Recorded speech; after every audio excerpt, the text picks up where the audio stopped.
All rise.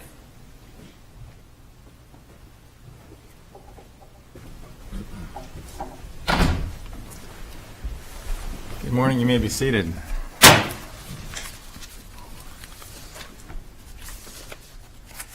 We're here for argument in Sportway, Weatherhead versus Living to Dream, and John and Sean Vicente.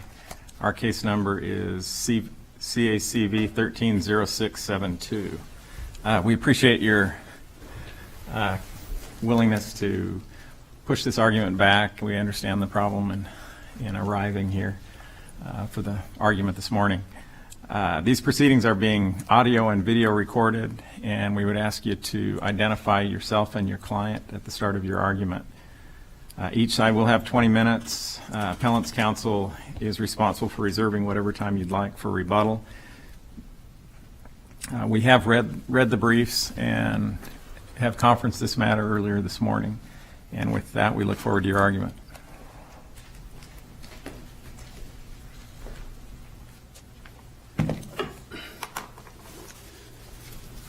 May it please the court, my name is Andre Carmen. I'm the counsel for the appellants. Could you just pull that microphone up just a little bit? Thank you. Andre Carmen, counsel for the appellants. And I would like to thank you for rescheduling the argument this morning. In this case, Your Honor, well, first, I'd like to reserve 30 minutes for reply argument. In this case, Your Honor, we're asking that this court reverse the ruling of the trial court in refusing to set aside the entry and the judgment of default against the appellants. It's undisputed in this case that the Vicentes certainly did not receive notice of the application of default. It was not received. Counsel or the appellees has admitted in the trial court and in their answering brief that the notice that they sent, the application for default that they sent to the Vicentes, was returned to them by as undeliverable mail. And was remailed And it was remailed immediately. on May 24, 2013. Despite that, the appellees did not notify the clerk of the court that it was returned 10 days after it was mailed on May 14, 10 calendar days.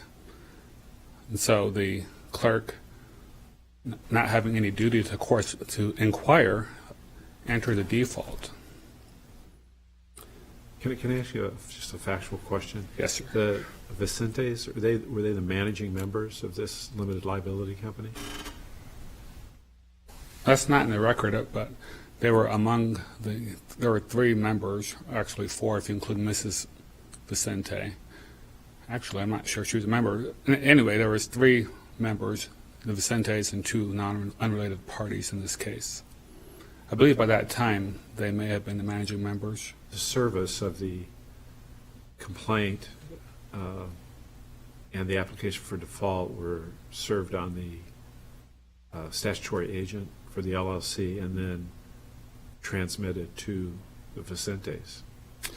It was transmitted to the Vicentes untimely by the statutory agent. By the time it was served on the LLC and the statutory agent decided to turn it over to her client principals, the individuals, the application would have been effective. The clerk's entry would have been effective as to the LLC. And in fact, as per the affidavit of Mrs. Vicente, which was filed in the trial court as part of the record, that was not received until approximately June 7 of 2013, when the application, the clerk's entry would have been effective already. And just so we understand it, those documents and the remailed application for entry of default were sitting in the Vicentes' post office box,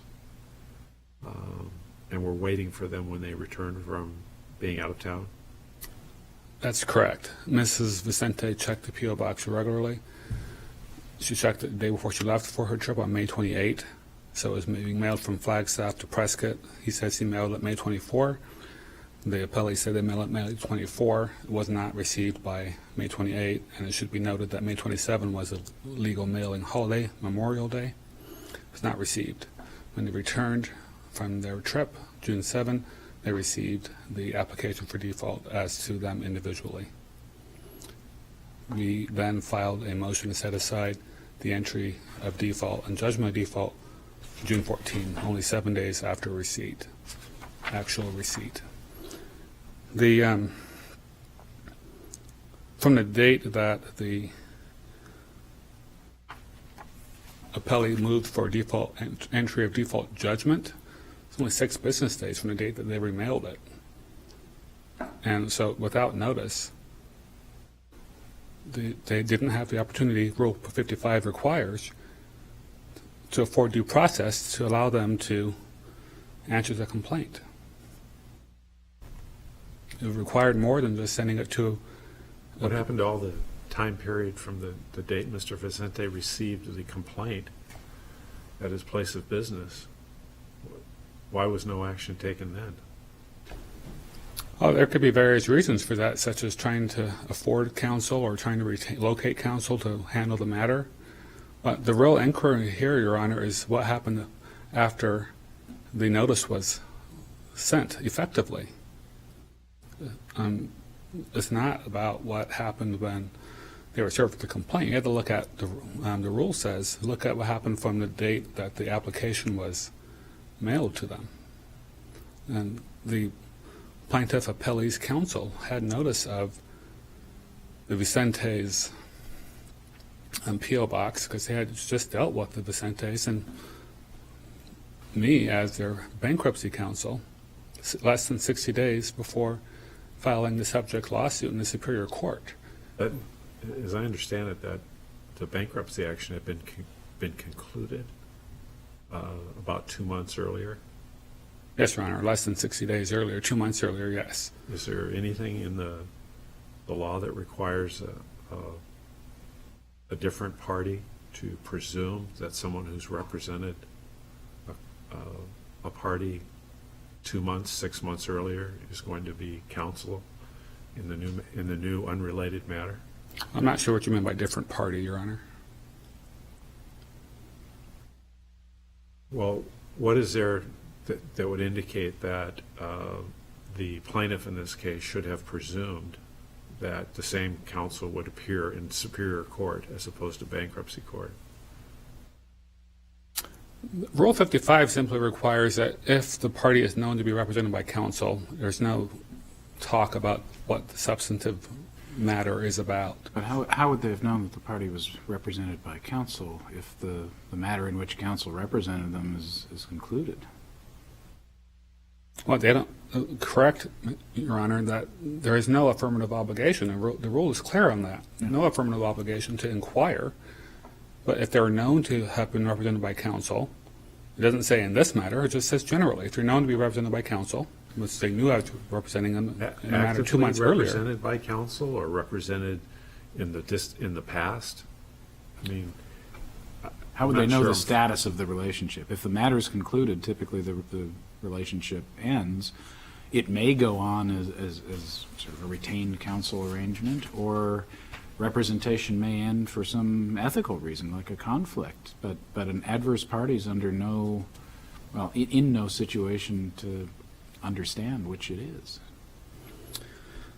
Your Honor, I searched case law, did not find any cases that talked about this issue, about this was certain section of Rule 55 dealing with how much inquiry the plaintiff needs to make to determine if somebody's represented by counsel or not. And that's not the issue. The issue is if he knew that I was representing the Vicentes in a previous matter. But isn't that the point of previous matter? I mean, if someone's being represented, for example, in a divorce case, there's entirely unrelated litigation.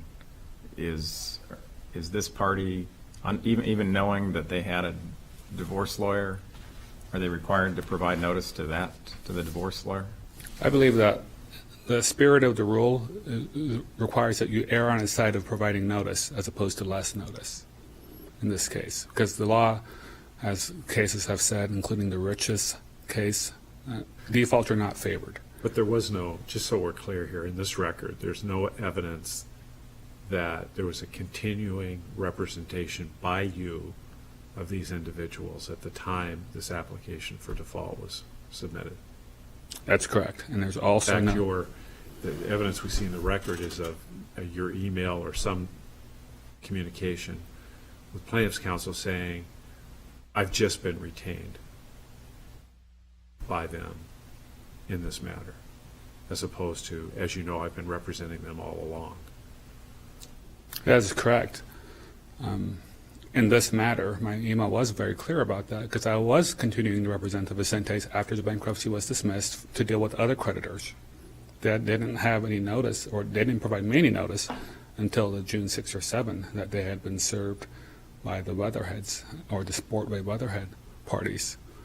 So to err on the side of notice to make sure that due process is upheld should have just 45 cents to mail me a copy of the application for default. All of the 10-day periods under the rule are triggered by the filing date of the application for entry of default, not by the mailing date, not by the date of receipt, but by the filing date, which is unusual because many rules are triggered by the date of service, which then includes sometimes a grace period for mailing. But here the rule speaks about the filing. So when we talk about the problems with mailing and delayed receipt and all that, does it matter under the text of the rule?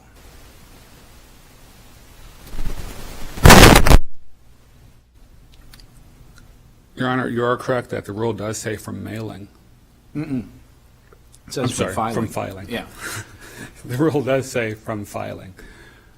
However, when the plaintiff's counsel signs the certificate of mailing indicating that it was mailed to a party on this date, which any counsel is going to know that's going to the date that the filing date, which says it was mailed the same date as the filing, is going to trigger the clerk to enter the default 10 business days later. He has an affirmative duty to prevent the court from relying on a false statement. But here, wasn't there 10 days after the remailing to a post office box and a correct address? It was at least 10 days from that point before the judgment was entered. Is that not accurate? That is not accurate. The judgment was granted on June 6, which is only 9 business days from the May 24 remailing. But again, I understand that fact, but again, since the rule talks about filing and doesn't provide an escape hatch for defects in service of the application, don't we have to read the text of the rule as written? It seems that the court must have intended something when it chose to use the date of filing as the triggering date rather than the date of service, which is the norm under the rules of civil procedure. And perhaps what it was getting at is a party who has been validly served, who is already in default, starts to lose some of the procedural protections that might otherwise apply to an actively participating litigant. I believe the 10-day period was instituted to allow the defendants to have due process after they've been served, whether that's served by publication, serving by somebody who's, quote, of suitable age and discretion in their usual whereabouts or abode. So they may not actually get personally served. It's equivalent to personal service.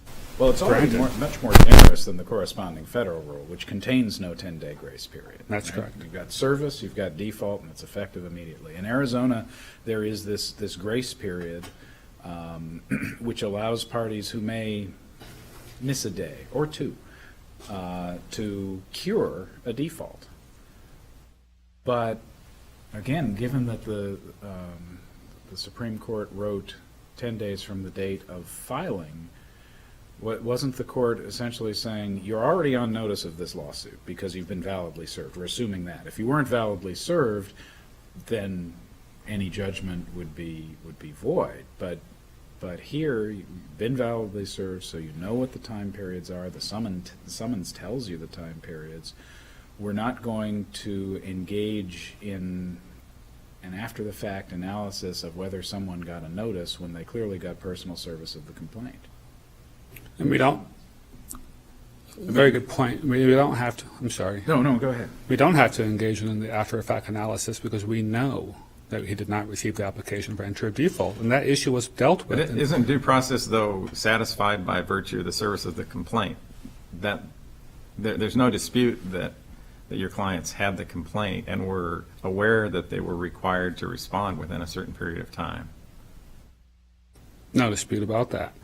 But this court, the Supreme Court, amended the rule to give additional 10-day notice, was allowing for further due process. Well, I don't know that it was to allow 10 days additional notice. I mean, you could argue that because there is a notice requirement, but what it was doing is allowing an additional 10-day grace period after the filing of the entry of default, or the application for entry of default.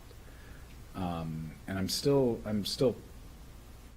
looking in the rule for something that would say if the party never receives the notice is mailed as required under the rule, but the party never receives it, that there's a way out of the default judgment. I don't see that in the rule. Your Honor, I wouldn't be making this argument, I should say, if the issue was that they just didn't get to their P.O. box in time. The issue in this case was that it wasn't sent to an address, it wasn't sent to counsel, and maybe we can debate that one again.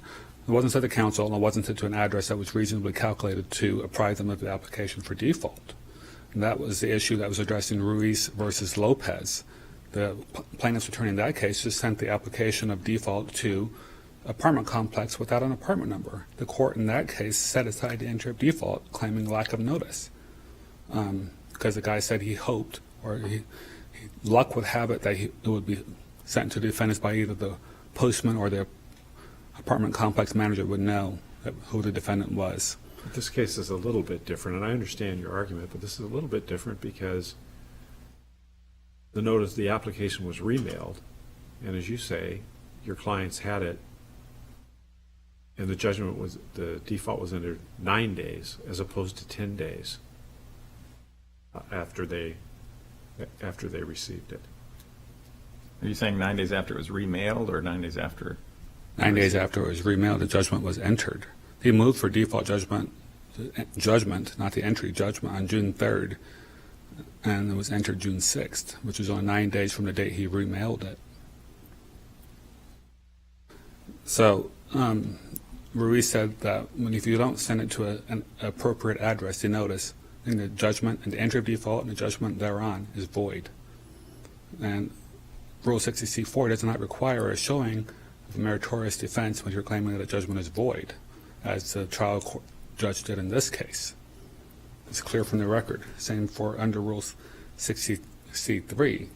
The Champlin versus Bank of America case said that counsel has an affirmative obligation under 3.3, ER 3.3, to notify the court that, hey, this default was not properly addressed. Should not let the entry of default stand. I've reserved the rest of my time for rebuttal, but I'll take your question, sir. I'll save them. Thank you.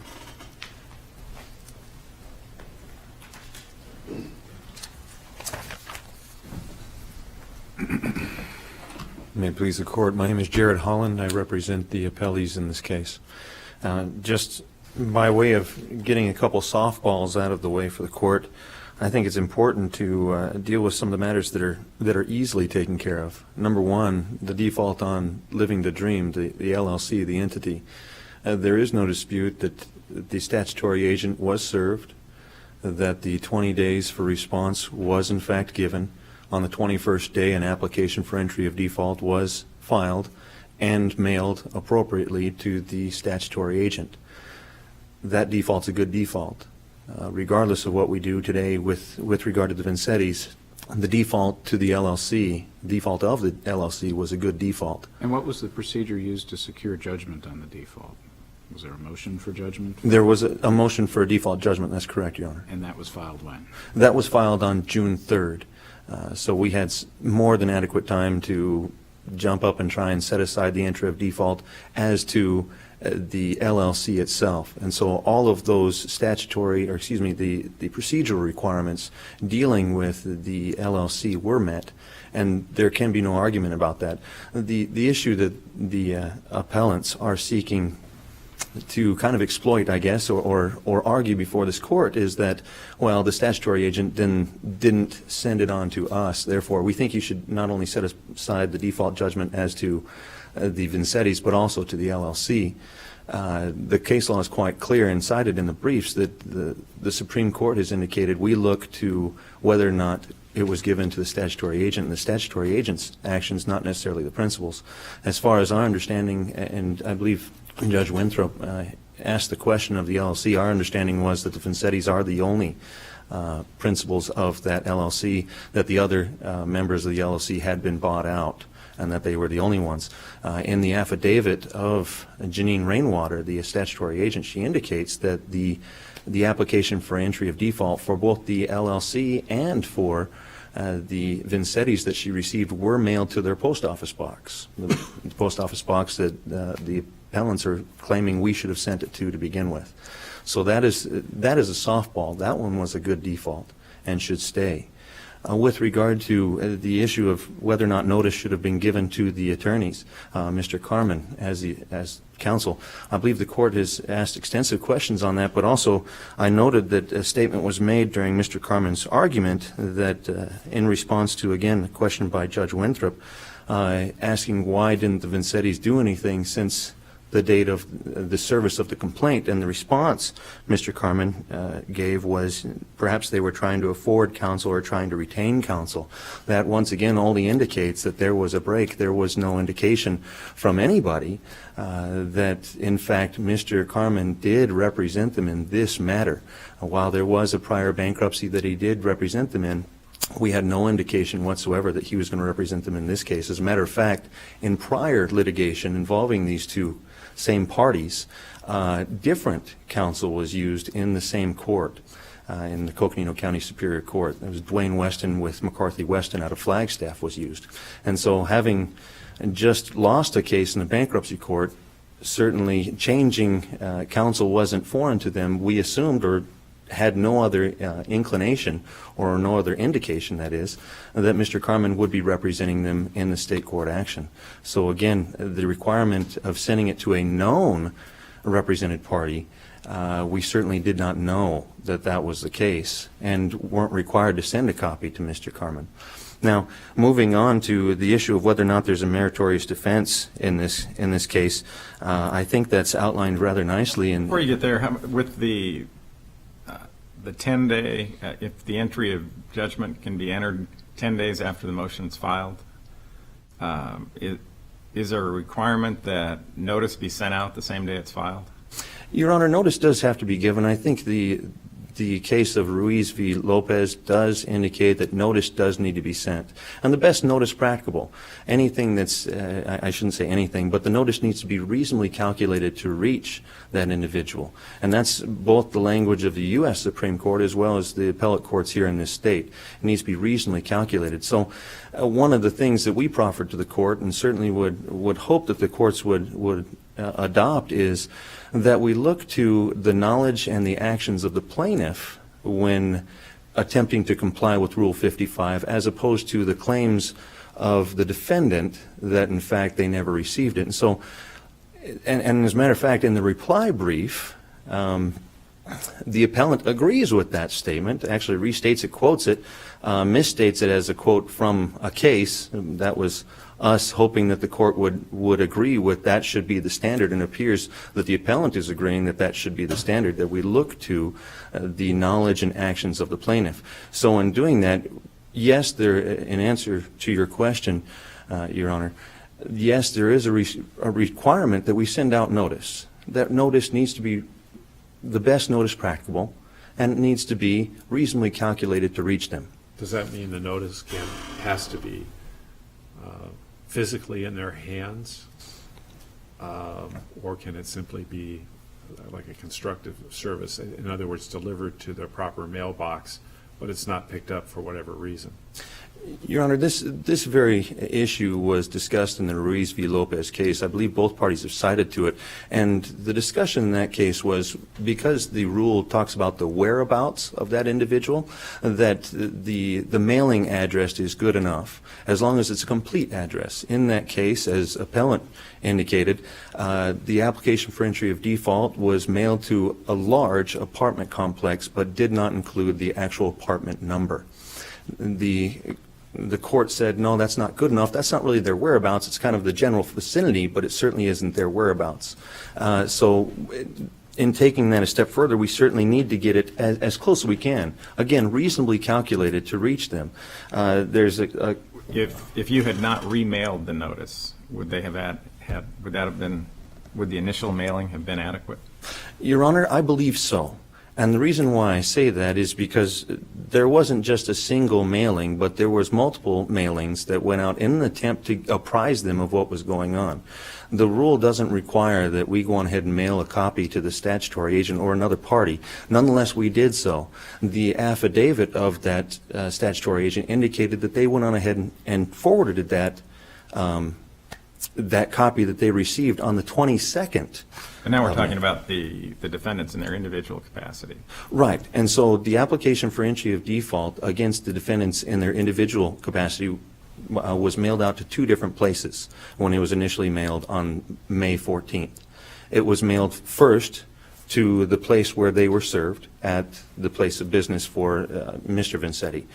The second copy, mailed the same day, was mailed to the statutory agent for Living the Dream in the hopes that it would be shipped off to them. See, So that was an application directed to the individuals, mailed to the stat agent? that's right.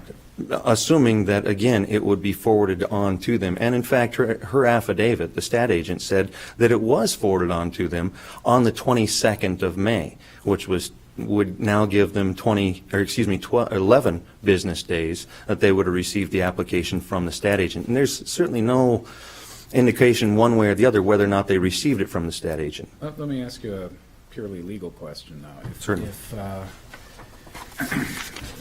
As you've heard, I noticed that the rule provides 10 days from the date of filing. But what if there is no mailing the same day as filing? What if the notice is mailed 2 days late?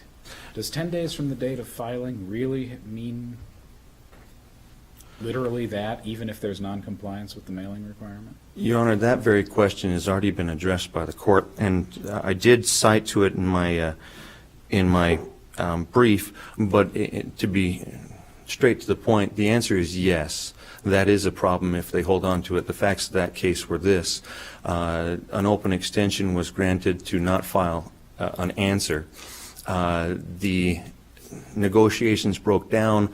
The plaintiff went on ahead and filed an application for entry of default anyway, but didn't mail it out, assuming that that wouldn't start the 10-day grace period. The negotiations fell apart. He goes on ahead and sends out the application to the defendant. The defendant comes in to set it aside because, like clockwork, the entry of default happens basically automatically. And so mailing it out is an important step. But nonetheless, and I think this ties into the question that's being asked by Judge Winthrop here, is does the rule require that it actually fall into their hands, physically get there, and do we have to require that? But even if it doesn't fall into their hands, I mean, can't we at least read into the rule that it should be mailed the same day that it's filed? I agree with that, Your Honor. And is that so? What happened here? I mean, was it 9 days after it was mailed the second time, or was it 10 days after it was mailed the second time? Now, the question begins, I guess, underlying what the court's inquiry is when does the 10 days begin? We would proffer that the 10 days began at the initial mailing of the two copies. And that might be true, given that the initial mailing was to an address that was reasonably calculated to reach them. But once you're on notice that it was undeliverable, is it still reasonably calculated to reach them? I believe so, Your Honor, and the reason being is, again, we look to the actions of the plaintiff at the time of attempting to comply with Rule 55. Now, while we can't necessarily cite to as But if you precedent. find out before the court enters judgment that it's not the correct address, wouldn't there be some obligation to let the court know that this is not the correct address? I thought the argument here that you've been making is that, well, we sent it to the correct address and judgment wasn't entered at that point, so there's no harm. Well, there is no harm in that we did have it get to the correct address. Now, it was sent to the stat agent and mailed out. They had 11 days from the date of the stat agent sending it out. But, and while we can't, again, cite to it as precedent in this case, it certainly gives rise to the fact that we need more direction in this. In the case that was the memorandum decision that was attached as the appendix, this very issue came up. The state mailed out 2 different copies. State, who was plaintiff, mailed out 2 different copies. One of them came back as undeliverable. The other one went forward, and this court decided that that was in fact good and compliance with Rule 55. So that's kind of the direction we have, and certainly while it's not precedential today, and I've said that Not even repeatedly. citable today. Well, We probably shouldn't be discussing. Understood, but that's the direction we had, and so I certainly understand the court's point of view. And so here we have, nonetheless, an issue of, it was sent out the second time to, and we say second time, this was basically the 3rd copy, more or less, that's being mailed. While it came back and it's the same one going out, there were 3 mailings that occurred. Did the plaintiff, in fact, attempt to mail it to them, and was that reasonably calculated to reach them? Remember, we have an individual who has elected, regardless of the reason, to not comply with a court summons. Somebody who has decided that this, whatever it might be, isn't important enough for them to respond. So now, going forward with the spirit of the rules, which is to give us a just, a speedy and inexpensive route of taking care of these cases, we have somebody who is ignoring us. We tried to serve 8 times at their home. Well, I understand the due process argument, and I think it certainly is relevant that there's no question that they received the complaint. But in just a strictly hypothetical world of they had the complaint, did not respond, you file a motion for entry of default, but wait 2 days to mail it. Would that be adequate? Your Honor, I don't believe it would be. Perhaps under a no foul, if they waited 12 days. Waited 1 day, so they only had 9 days basically. Right, and perhaps if the default judgment wasn't entered for 15 days thereafter, then it's no harm, no foul. Perhaps. I don't know. I think the spirit of the rule says we need to mail it out, but the mailing out needs to be reasonably calculated to reach them. But in this case, as I understand your point is, fortuitously or not, there was a mailing of this application, not by the plaintiff, but by the statutory agent to the correct address. A sufficient period of time before the default was entered. That's correct. Point. No, well, and Discussion about whether you can hold it for 2 days or 3 days, and then I'm guessing your position is that really isn't applicable here. And that would be correct, Your Honor. Again, that wasn't necessarily fortuitous. It was nice. We're glad that it went out that way. But nonetheless, it was our attempt, our reasonably calculated attempt, to make sure that we got it to them anyway. Under the case law, we're not even required to send a copy to the statutory agent. And those who are not being defaulted aren't required to receive a copy. But we sent one to the statutory agent anyway, hoping that it would be forwarded as well. So we're trying separate avenues to get it to these defendants to make sure that they understood and had an opportunity to respond. So yes, and nonetheless, from the mailing of the statutory agent, we have 11 days. So we're not dealing with holding it onto it for a day or two and then mailing it. The statutory agent forwarded it to them with 11 days before the entry of the default judgment. So as we go through this, Your Honors, this really comes down to we haven't shown a meritorious defense. That's been laid out nicely in the briefs. It was gone over in great detail in oral argument with the trial court, walking through line by line with the complaint and the proposed answer, demonstrating that they're admitting all of the facts, every one of them, but denying the conclusions of law. You've got a contract, you didn't fulfill it, but they say it's not a breach of contract, and so on. The trial court said that is not a meritorious defense. That's not going to satisfy that. So the sole issue really is for the court to decide whether or not notice was given and appropriately, whether or not the plaintiff appropriately complied with Rule 55. If the plaintiff complied with Rule 55 and it's judged according to the knowledge and actions of the plaintiff at the time that he attempted to comply, then the judgment is not void. Notice has been given. Both the case law and the rule has been complied with, and we have something that's a good judgment.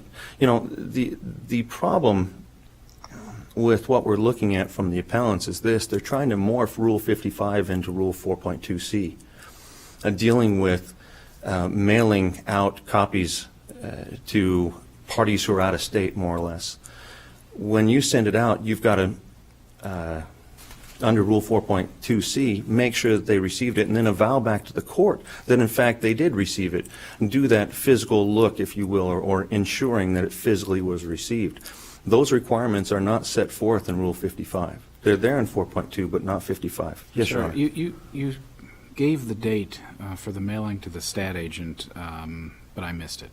Was it the 14th was or the the 23rd? 14th, Your Honor. The 14th, okay. Yes. And so it would have been mailed out the exact same day as the first mailing to the appellants. That was on the 14th. According to the affidavit of the statutory agent, she then turned around and mailed it out to the appellants on the 22nd. So 2 days before it was returned to our office and immediately remailed. So there we have it. And you know, the other concern that we have is this: if the 10-day grace period does not begin at the initial mailing, when does it begin?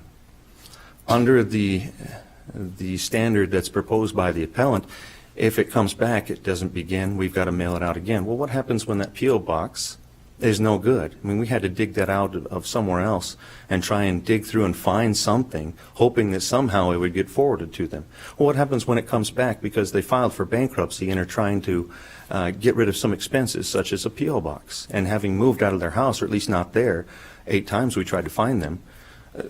You don't keep a P.O. box unless it's close to your home, or at least that would be our assumption.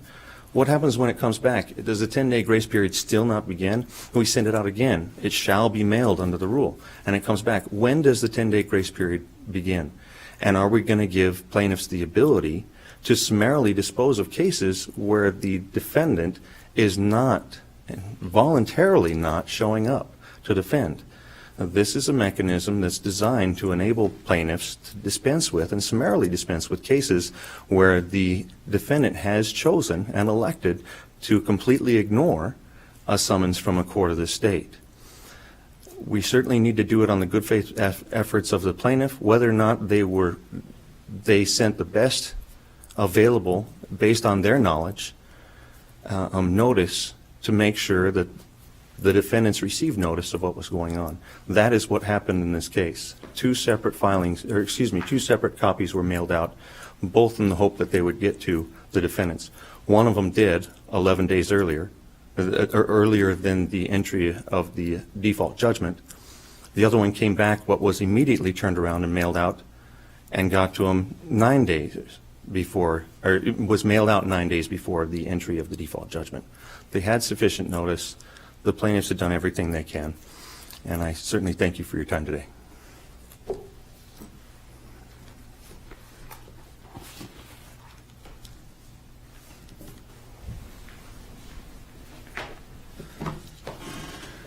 Your Honors, thank you. Mr. The appellee's counsel has indicated that repeatedly that he tried to serve the Vicentes 8 different times, and then he only served them at Mr. Vicente's place of work. He's a firefighter. His fire station it's not his place of business. It's his place of work for that period of time. Then he mailed it to the fire station. It came back undeliverable. That would indicate that the whereabouts of the Vicentes are most likely unknown. If you try 8 times and it comes back by mail, it's unknown. Rule 55A1 Romanette. But three. doesn't the mailing to the stat agent sort of make all of this moot? If the mailing to the stat agent occurred on May 14th, that is a reasonably calculated method of providing notice, isn't it? Not to an individual, Your Honor. As a notice to the LLC, the rules, the statutes do not say anything about mailing notice to a stat agent for an individual. And I may just be confused. Is there a dispute whether the stat agent mailed the application for default to your clients? Is there any dispute that they received that 11 days prior to entry of default? They didn't receive that until June 7. I'm sorry, it was mailed by the stat agent 11 days prior to the entry of default? There is no evidence to the contrary, correct, from her affidavit. So if it would have been okay if opposing counsel had mailed it 10 days before to the correct address, it doesn't seem like your clients would have much of an argument. Or do you agree with that? If it would have mailed it to a correct address, reasonably calculated, and to counsel, But didn't stat agent mail it 11 days? the obligation's on the plaintiff, not the statutory agent, to mail an application of default But to if the you have somebody individuals. who's difficult to reach, and you take the extra measures to mail the application to somebody who may not be the statutory agent for an individual, but is likely to get it to the individual, given the small nature of the LLC, can we say that that's an unreasonable effort? It is, Your Honor, because as proved by the statutory agent's affidavit, she held it for 10 days. And there's a specific rule on this point. Rule 55A1, Romanet 3 says, if the whereabouts are unknown, which they tried 8 times, the mail came back, then you have to let the court know. You have a duty to let the court know the whereabouts are unknown, so I can't mail it to anywhere else. Then the court will address the issue of entering judgment appropriately. So when it came back returned, he didn't let the court know, and he did not comply with the rule. Appellate did not comply with the rule to let the court know that there was an issue of providing to the appellant's due process. Thank you for your attention and for rescheduling and accommodating me today. Thank you. Thank you both, counsel, for your argument. We'll take this matter under advisement and issue a decision in due course. And with that, we're adjourned.